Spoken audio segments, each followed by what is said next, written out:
नमस्कार दोस्तों, welcome to this channel. आइए शुरू करते हैं आज का वीडियो। इस वीडियो में हम लोग आज से शुरू कर रहे हैं फिजिक्स को, जिसके अंतर्गत पहला चैप्टर हम लोग शुरू कर रहे हैं। कौन सा है पहला चैप्टर? वह चैप्टर है इलेक्ट्रिक चार्जेज एंड फील्ड, यानी कि विद्युत आवेश तथा क्षेत्र। इसको हम लोग शुरू कर रहे हैं। तो इसके अंतर्गत हम लोग फिजिक्स के जितने भी चैप्टर है यहाँ पे सभी कराया जाएगा। तो सबसे पहला कॉन्सेप्ट है हमारा, क्या कॉन्सेप्ट है? विद्युत आवेश। सबसे पहले हम लोग लिख लेते हैं कि विद्युत आवेश कहते किसको हैं। ये धीरे धीरे सभी चैप्टर को हम लोग चैप्टर के सभी कॉन्सेप्ट को पढ़ेंगे।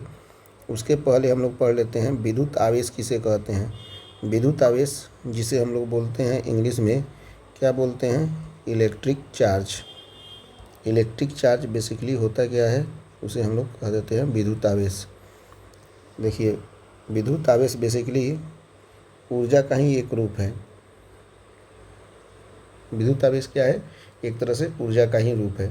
प्रकृति में जितनी भी घटने वाली घटनाएं होती है, वे सभी ऊर्जा का ही रूप होती है। उसके अंतर्गत विद्युत आवेश भी जो होता है, एक तरह से विद्युत आवेश जो होता है वो भी एक ऊर्जा का ही रूप होता है। सबसे पहले जो है आवेश का उत्पत्ति कहाँ से होता है, तो एक हमारे पास में बेंजामिन फ्रैंकलिन नामक साइंटिस्ट होते हैं। उन्हीं के एक्सपेरिमेंट के द्वारा बेंजामिन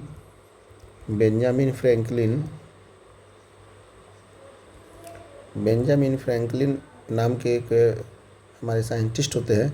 उन्हीं के द्वारा सबसे पहले आवेश की उत्पत्ति के संबंध में बताया गया है, जो कि घर्षण विद्युत के द्वारा उत्पन्न होता है। यानी कि घर्षण विद्युत जब दो मटेरियल एक दूसरे के साथ आपस में रगड़े जाते हैं तो निश्चित रूप से उनके बीच में घर्षण उत्पन्न होता है और उसी घर्षण से आपको आवेश की उत्पत्ति होती है। तो सबसे पहले जो आवेश की उत्पत्ति हुई वह घर्षण के कारण ही उत्पत्ति हुई। यह सबसे पहले बेंजामिन फ्रैंकलिन नामक विद्वान ने बताया था। तो इसका हम लोग एक्सपेरिमेंट देख लेते हैं कि एक्सपेरिमेंट कैसे काम करता है। सबसे पहले जैसे मान लीजिए कि एक पार्टिकल है, एक प्रकार का पार्टिकल है जो कि ग्लास नाम का एक पार्टिकल है। मान लीजिए ग्लास पार्टिकल जो है वह निश्चित रूप से किसी न किसी से लटका हुआ है। ये मान लीजिए कि ग्लास पार्टिकल है और ग्लास पार्टिकल के मदद से ही हम एक दूसरे के पास लाकर इसको रगड़ते हैं तो निश्चित रूप से ग्लास के ऊपर जो चार्ज उत्पन्न होगा वह चार्ज हो जाएगा, पॉजिटिव चार्ज होगा। फिर से चूँकि सेम टाइप का ही मटेरियल है तो निश्चित रूप से ग्लास पे भी आपका पॉजिटिव चार्ज उत्पन्न होगा। इस तरह से हम देख रहे हैं कि जब सेम प्रकार के मटेरियल को, यानी कि ग्लास के मटेरियल को जब आपस में एक दूसरे से रगड़ते हैं तो निश्चित रूप से ग्लास और ग्लास दोनों पे हमारा पॉजिटिव चार्ज उत्पन्न होता है। यानी कि पॉजिटिव चार्ज उत्पन्न होने के कारण दोनों के बीच में क्या होगा? प्रतिकर्षण होगा। क्योंकि हम लोग जानते हैं जब सेम प्रकार का मटेरियल को आपस में एक दूसरे से रगड़ेंगे तो दोनों के ऊपर जो आवेश उत्पन्न होगा वह सेम आवेश होगा और सेम आवेश को प्रतिकर्षित करते हैं। यानी कि पॉजिटिव चार्ज को प्रतिकर्षित करेगा। दूसरा नंबर एक्सपेरिमेंट हम देख लेते हैं। दूसरा नंबर एक्सपेरिमेंट में दिया हुआ है, जैसे मान लीजिए कि यहाँ पे एक पार्टिकल को ग्लास के साथ यहाँ पे लटकाया गया है। मान लीजिए कि ग्लास नाम का एक पार्टिकल है और इसके सामने एबोनाइट के छड़ को लाया जाता है। एबोनाइट के छड़ को लाया जाता है, ये एक प्रकार का दूसरे टाइप का माने मटेरियल है। तो दोनों को आपस में एक दूसरे से रगड़ते हैं तो निश्चित रूप से ग्लास के ऊपर जो होगा वह पॉजिटिव आवेश यानी कि पॉजिटिव चार्ज उत्पन्न होगा और हमारे एबोनाइट के छड़ पे जो है निगेटिव आवेश उत्पन्न होगा। तो पॉजिटिव चार्ज और निगेटिव चार्ज जब आपस में एक दूसरे के करीब आते हैं तो दोनों के बीच में क्या होगा? आकर्षण उत्पन्न होगा। आकर्षण जिसे हम लोग बोलते हैं अट्रैक्शन उत्पन्न होगा।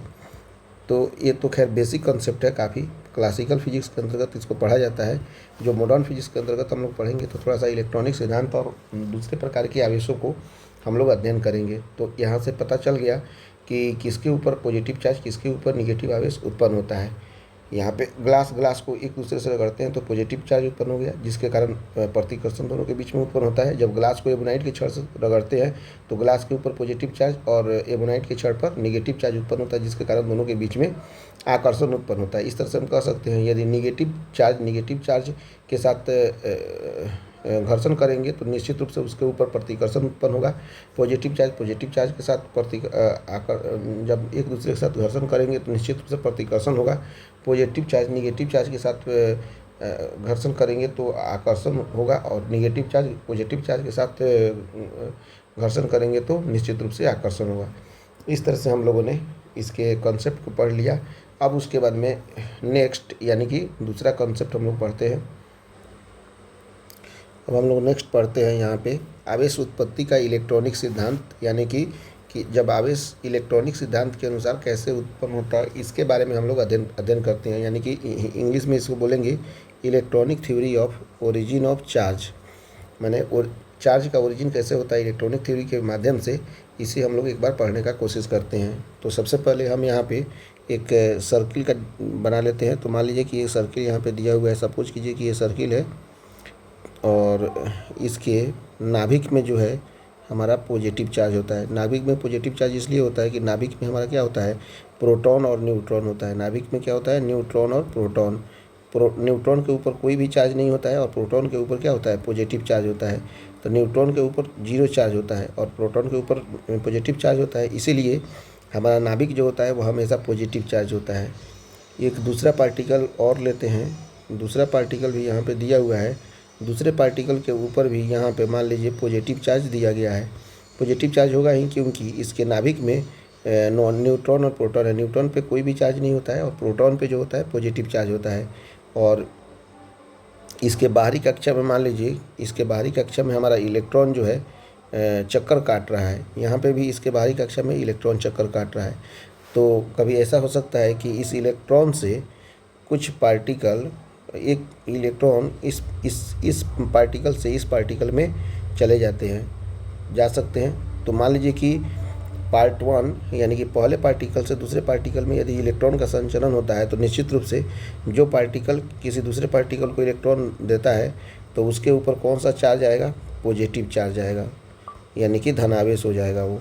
और जो पार्टिकल उसे ग्रहण करेगा वह हो जाएगा निगेटिव चार्ज, यानी कि उसके पास में ऋणात्मक आवेश उत्पन्न हो जाएगा। तो इस तरह से कह सकते हैं कि जो मटेरियल या जो पदार्थ जो होता है अपने इलेक्ट्रॉन को त्यागता है उसके ऊपर पॉजिटिव चार्ज आता है, और जो इलेक्ट्रॉन को ग्रहण करता है उसके ऊपर कौन सा चार्ज आता है, निगेटिव चार्ज होता है। यही हमारा है electronic theory of origin of charge, क्योंकि यहाँ पे इलेक्ट्रॉन के त्यागने से या इलेक्ट्रॉन के ग्रहण करने से एक दूसरे पर चार्ज उत्पन्न हो जा रहा है। जो पार्टिकल या जो मटेरियल इलेक्ट्रॉन को त्यागता है उसके ऊपर पॉजिटिव चार्ज, जो इलेक्ट्रॉन को ग्रहण कर रहा है उसके ऊपर निगेटिव चार्ज उत्पन्न हो जाता है। ये भी एक तरह से देखा जाए तो घर्षण के कारण ही ये संभव होता है। यह घर्षण के कारण ही संभव है, घर्षण के कारण ही संभव हो पाता है, घर्षण के ही कारण ही संभव होता है। उसके बाद में हम देख लेते हैं यहाँ पे कुछ नोटेबल पॉइंट है। सबसे पहला नोटेबल पॉइंट है आपका कि मान लीजिए कि पॉजिटिव चार्ज जब ये होगा तो द्रव्यमान में कमी होगा कि द्रव्यमान में बढ़ोतरी होगा। तो इलेक्ट्रॉन को त्याग रहा है इसीलिए इसके द्रव्यमान में कमी होगी। तो यदि मान लीजिए कि कहीं भी पॉजिटिव चार्ज उत्पन्न होने पर, यानी कि पॉजिटिव चार्ज होने पर द्रव्यमान में क्या होगा, कमी होगी। द्रव्यमान में कमी होगी, द्रव्यमान में कमी होगी। साथ साथ में दूसरा नंबर पॉइंट हम मान सकते हैं कि जिसके पास में निगेटिव चार्ज होगा तो निगेटिव चार्ज होने पर द्रव्यमान में वृद्धि होगी। निगेटिव चार्ज होने पर द्रव्यमान में वृद्धि होगी। ये 2 पॉइंट है। उसके बाद में ये पॉजिटिव चार्ज कैसे होता है इसे हम लोग देख लेते हैं। 3 नंबर में हमारे पास कॉन्सेप्ट है कि मास ऑफ इलेक्ट्रॉन जो होता है वह होता है, इसे याद भी रखना है, 9.1 गुने 10 के पावर -31 kg होता है। यदि मास ऑफ प्रोटॉन हम बोलें तो मास ऑफ प्रोटॉन होता है 1.67 गुने 10 के पावर -27 kg होता है। और लगभग मास ऑफ न्यूट्रॉन भी अब बोलिएगा तो लगभग मास ऑफ न्यूट्रॉन भी लगभग हो जाता है 1.674 के करीब में होता है, गुने 10 के पावर -27 kg ही होता है। उसके बाद में हम लोग यहाँ से समझ सकते हैं कि यहाँ पे मास ऑफ इलेक्ट्रॉन हो गया और मास ऑफ प्रोटॉन हो गया, मास ऑफ न्यूट्रॉन हो गया। यहाँ से हम लोग चार्ज भी हम लोग देख लेते हैं 4 नंबर पे हम लोग यहाँ पे चार समझ लेते हैं। तो इलेक्ट्रॉन पे जो चार्ज होता है, चार्ज ऑन इलेक्ट्रॉन, इलेक्ट्रॉन पे जो चार्ज होता है वह कितना होता है, 1.6 × 10⁻⁻19 कूलम होता है, और माइनस में होता है ये। और चार्ज ऑन प्रोटॉन जो होगा, प्रोटॉन पे जो चार्ज होगा वह प्लस 1.6 × 10⁻⁻19 कूलम होता है। और न्यूट्रॉन पे जो चार्ज होता है, न्यूट्रॉन पे चार्ज कुछ चार्ज नहीं होता है, जीरो चार्ज होता है। तो इस तरह से हमने ये देख लिया कि आवेश उत्पत्ति का इलेक्ट्रॉनिक सिद्धांत का कॉन्सेप्ट इतना ही है। अब इसके बाद में नेक्स्ट हम लोग प्रेरण द्वारा आवेशन पढ़ेंगे। अब हम नेक्स्ट कंसेप्ट पढ़ते हैं प्रेरण द्वारा आवेशन, जिसे हम लोग बोलते हैं चार्जिंग बाय इंडक्शंस। इसका कॉन्सेप्ट क्या है कि मान लीजिए कि कोई भी एक पार्टिकल दिया हुआ है और इस पार्टिकल के ऊपर हमारे पास कोई चार्ज है। मान लीजिए कि यहाँ पे पॉजिटिव चार्ज नहीं है, पॉजिटिव चार्ज या निगेटिव चार्ज कुछ भी हो सकता है। सपोज कीजिए कि यहाँ पे पॉजिटिव चार्ज है और इसके पास में कोई दूसरा पार्टिकल यदि आता है तो निश्चित रूप से यहाँ पे पॉजिटिव चार्ज है, तो इसके पास में पॉजिटिव चार्ज और निगेटिव चार्ज दोनों होता है। तो इसका जितना भी निगेटिव पार्टिकल है वो सब इसके करीब में आ जाएगा, निगेटिव पार्टिकल, क्योंकि यहाँ पे पॉजिटिव चार्ज है तो यहाँ पे निगेटिव पार्टिकल आ जाएगा, निगेटिव चार्ज आ जाएगा। और जितना भी पॉजिटिव आवेश है वह दूसरे तरफ चला जाएगा, यानी कि इसका जो आवेश है दूसरी तरफ चला जाएगा, जिसके कारण यह आवेशित हो जाएगा, यह भी आवेशित हो जाएगा। तो इसी को ही हम लोग बोलते हैं प्रेरण द्वारा आवेशन। माने किसी एक न्यूट्रल पार्टिकल पे आप एक चार्ज के द्वारा दूसरे के द्वारा नज़दीक में लाकर यदि आवेश उत्पन्न किया जाता है, इसी को हम लोग क्या बोलते हैं, प्रेरण द्वारा आवेशन या चार्जिंग बाय इंडक्शन। यहाँ पे पॉजिटिव चार्ज है और इसके पास में कोई भी पार्टिकल आएगा तो इसके पास में पॉजिटिव निगेटिव दोनों होगा। तो यहाँ पे निगेटिव चार्ज एक तरफ आ जाएगा और पॉजिटिव चार्ज एक तरफ आ जाएगा। तो इससे पता चल जाएगा कि इसके पास में निगेटिव चार्ज और पॉजिटिव चार्ज अलग हो गया। इस तरह से हमारे पास में प्रेरण के द्वारा आवेशन उत्पन्न हो गया। तो इसका कंसेप्ट क्या है, इसमें Q1, इसके ऊपर मान लीजिए कि Q1 चार्ज है और इसके ऊपर Q2 चार्ज है। तो इसका कंसेप्ट क्या हो जाएगा कि Q1 divided by Q2 greater equal to 1 होगा। और निश्चित रूप से यहाँ से हम बोल सकते हैं Q1 greater equal to Q2 के बराबर हो जाएगा। इस तरह से ये हमारा प्रेरण द्वारा आवेशन हुआ। उसके बाद में हम लोग नेक्स्ट कंसेप्ट देख लेते हैं कि स्वर्णपत्र विद्युतदर्शी को देखते हैं कि स्वर्णपत्र विद्युतदर्शी वास्तव में क्या होता है। नेक्स्ट कंसेप्ट हम लोग को क्या देखना है, स्वर्णपत्र विद्युतदर्शी, स्वर्णपत्र विद्युतदर्शी, स्वर्णपत्र विद्युतदर्शी, जिसे हम लोग बोलते हैं gold leaf electroscope, gold leaf electroscope, gold leaf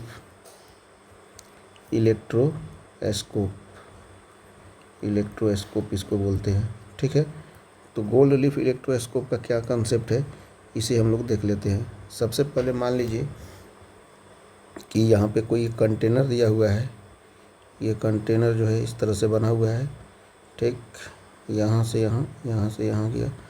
इस कंटेनर के बीचों बीच में मान लीजिए कि ऐसे पार्टिकल है और यहाँ से क्या है कि यहाँ से एक ऐसे गया हुआ है और यहाँ पे एक पार्टिकल ऐसे है, एक पार्टिकल ऐसे है और इसके ऊपर में इस तरह से कुछ पार्टिकल दिया गया है, ये आवेशित किया गया है। और इस आवेशित कण पे मान लीजिए कि पॉजिटिव चार्ज चारों तरफ है, चारों तरफ पॉजिटिव चार्ज है। तो इसके माध्यम से पॉजिटिव चार्ज आएगा और यहाँ पे जो पॉजिटिव चार्ज आएगा वो ऐसे पॉजिटिव हो जाएगा, ये पॉजिटिव हो जाएगा और इसको दोनों तरफ फैला देगा। मतलब इसी को हम लोग बोलते हैं स्वर्णपत्र विद्युतदर्शी। ये एक तरह से एक्सपेरिमेंट है। जैसे मान लीजिए कि यहाँ पे कोई भी आवेश नहीं है तो ये सिकुड़ा रहेगा। जब यहाँ से हम लोग चार्ज ऊपर से देंगे तो यही चार्ज यहाँ से स्थानांतरित होते हुए इसके जो पत्र हैं इसको फैला देगा। तो फैलाने की प्रक्रिया को ही हम लोग ये बोलेंगे स्वर्णपत्र विद्युतदर्शी का एक्सपेरिमेंट। अब इसके बाद में हम लोग नेक्स्ट और सबसे इम्पोर्टेंट चीज़ आवेश का संरक्षण सिद्धांत हम लोग पढ़ते हैं। आवेश का संरक्षण सिद्धांत किसे कहते हैं। अब हम लोग को पढ़ना है यहाँ पे आवेश का संरक्षण सिद्धांत, यानी कंजर्वेशन ऑफ चार्ज। मतलब आवेश जो होता है वो हमेशा संरक्षित रहता है। इसको बोल सकते हैं ऐसे कि इसका डिफिनीशन होता है, मान लीजिए किसी विलगित निकाय में, किसी विलगित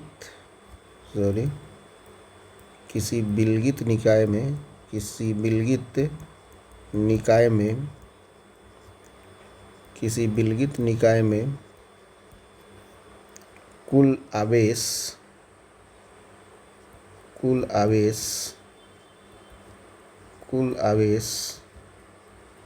सदैव नियत होता है।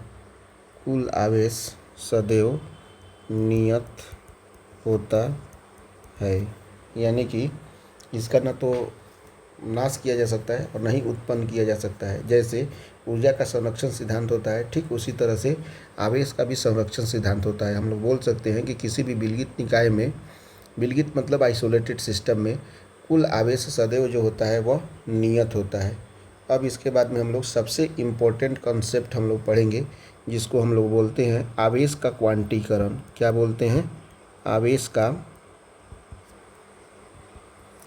का क्वांटीकरण। आवेश का क्वांटीकरण, इसे हम लोग बोलते हैं क्वांटाइजेशन ऑफ चार्ज। इंग्लिश में क्या बोलेंगे इसको? क्वांटाइजेशन ऑफ चार्ज इसको बोलेंगे। अब इसके कंसेप्ट को हम लोग समझ लेते हैं थोड़ा कि इसको क्या बोलते हैं। वास्तव में इसको हम लोग दर्शाते हैं Q equal to N into E, मतलब टोटल आवेश जो होता है हमेशा किसी भी इलेक्ट्रॉन का पूर्ण गुणज होता है। स्पष्ट रूप से बोला, ये आवेश है। Q मतलब क्या हो गया? आवेश, और ये हो गया इलेक्ट्रॉन, और ये हो गया N मतलब हो गया पूर्णांक, इंटीजर जिसको बोलते हैं। यानी कि Q यहाँ पे हम लोग बोलेंगे, Q क्या है? टोटल चार्ज, जिसको हम लोग बोलेंगे टोटल चार्ज, यानी कि कुल आवेश इसको बोलेंगे। यहाँ पे N जो है वो क्या है? पूर्णांक है, और पूर्णांक का मतलब ये होता है कि +-1, +-2, +-3 सो ऑन। और इलेक्ट्रॉन का वैल्यू होता है -1.6 गुने 10⁻⁻19 कूलम्ब, इसका वैल्यू होता है। तो यदि हम स्पष्ट रूप से लिखना चाहें तो Q इजिकल टू लिख सकते हैं +-E, +-2E, +-2E, +-3E, +-4E and so on. इस तरह से ये हमारा Q का वैल्यू हो गया। ठीक है, तो क्वांटाइजेशन ऑफ चार्ज क्या होता है कि टोटल जो आवेश होता है वह किसी भी इलेक्ट्रॉन का पूर्ण गुणज होता है। ये तो था इलेक्ट्रॉन का कॉन्सेप्ट, क्वांटाइजेशन ऑफ चार्ज, आवेश का क्वांटीकरण। इलेक्ट्रॉन का विभाजन संभव नहीं था, लेकिन आगे आने वाले समय में इलेक्ट्रॉन दो भागों में बट गया, एक क्वार्क के रूप में। क्वार्क किसे कहते हैं, इसको देख लेते हैं। क्वार्क जो होता है एक कॉन्सेप्ट है। इलेक्ट्रॉन का विभाजन जो हुआ वो क्वार्क के ही नाम से हुआ था, जिसमें एक होता है अप क्वार्क, जिसको बोलते हैं अप क्वार्क। क्या बोलते हैं? Up quark. अप क्वार्क इसको बोलते हैं अप क्वार्क। और एक होता है आपका डाउन क्वार्क। क्या होता है? Down quark. ठीक, तो अप क्वार्क जो होता है वह 2/3 इलेक्ट्रॉन को हम लोग बोलते हैं अप क्वार्क, और 1/3 इलेक्ट्रॉन को हम लोग बोलते हैं क्या? Down quark. ये हमारा क्वार्क का रूप हुआ। उसके बाद में हम लोग नेक्स्ट कॉन्सेप्ट को कुछ न्यूमेरिकल्स इसके बेसिस पे हम लोग कर लेते हैं, क्योंकि ये काफ़ी बेसिक न्यूमेरिकल इससे पूछा जाता है Q इजिकल टू एनी पे। तो 2-3 न्यूमेरिकल कर लेते हैं, उसके बाद में आगे के कॉन्सेप्ट को हम लोग समझेंगे। अभी क्वेश्चन दिया हुआ है जैसा कि यहाँ पे कि 1 कूलम्ब आवेश में आवेश का मान कितना है? Q इजिकल टू दिया हुआ है 1 कूलम्ब आवेश दिया है। कितने इलेक्ट्रॉन होंगे, यानी कि N का मान निकालना है। हम लोग जानते हैं चूँकि Q equal to N into A, ये हमारा पहला एक न्यूमेरिकल है इस चैप्टर का। Q का वैल्यू दिया हुआ है 1 कूलम्ब, N तो पूछ ही रहा है, और इलेक्ट्रॉन का मान होता है 1.6 गुने 10⁻⁻19 कूलम्ब। यहाँ से हम लोग N का वैल्यू निकाल सकते हैं 1 कूलम्ब डिवाइडेड बाई 1.6 गुने 10⁻⁻19 कूलम्ब। तो इसके ऊपर जाएगा तो ये 10 हो जाएगा, और यहाँ से हम 16 से डिवाइड करेंगे तो यहाँ से N इजिकल टू हो जाएगा, ये ऊपर जाएगा तो हो जाएगा 10 डिवाइडेड बाई 16 गुने 10⁻19 इलेक्ट्रॉन। यहाँ से हो जाएगा N equal to 10⁻100 divided by 16 गुने ये हो जाएगा 10⁻18 इलेक्ट्रॉन। यहाँ से N इजिकल टू हो जाएगा 16 से भागत करेंगे तो 6.25 गुने 10⁻18 इलेक्ट्रॉन हो जाएगा। 10⁻18 इलेक्ट्रॉन हो गया टोटल n का वैल्यू हो गया 6.25 इंटू 10⁻18 इलेक्ट्रॉन आंसर। अब उसके बाद में नेक्स्ट एक और क्वेश्चन को देख लेते हैं। नेक्स्ट कॉन्सेप्ट को पहले हम लोग पढ़ते हैं। कॉन्सेप्ट क्या है? Additive of charge. क्या है? एडिटिव ऑफ चार्ज, जिसको हिंदी में हम लोग बोलते हैं आवेशों की योज्यता। क्या बोलते हैं? आवेशों की योज्यता। आवेशों की योज्यता इसको बोलते हैं। ठीक, तो आवेशों की योज्यता का मतलब ये हो जाएगा कि जैसे मान लीजिए कि टोटल आवेश Q है, तो Q जो होता है डिफरेंट टाइप के आवेश का अलजेब्रिक सम को हम लोग बोलते हैं एडिटिव ऑफ चार्ज। मतलब मान लीजिए कि Q1 दिया हुआ है, प्लस Q2 दिया हुआ है, माइनस Q3 दिया हुआ है, प्लस Q4 दिया हुआ है, माइनस Q5 दिया हुआ है, ये सब इतना। तो इसके एडिटिव सम को हम लोग क्या बोलेंगे? एडिटिव ऑफ चार्ज, यानी कि आवेशों की योज्यता। क्वेश्चन एक दिया हुआ है आपके पास में, मान लीजिए क्वेश्चन क्या है कि किसी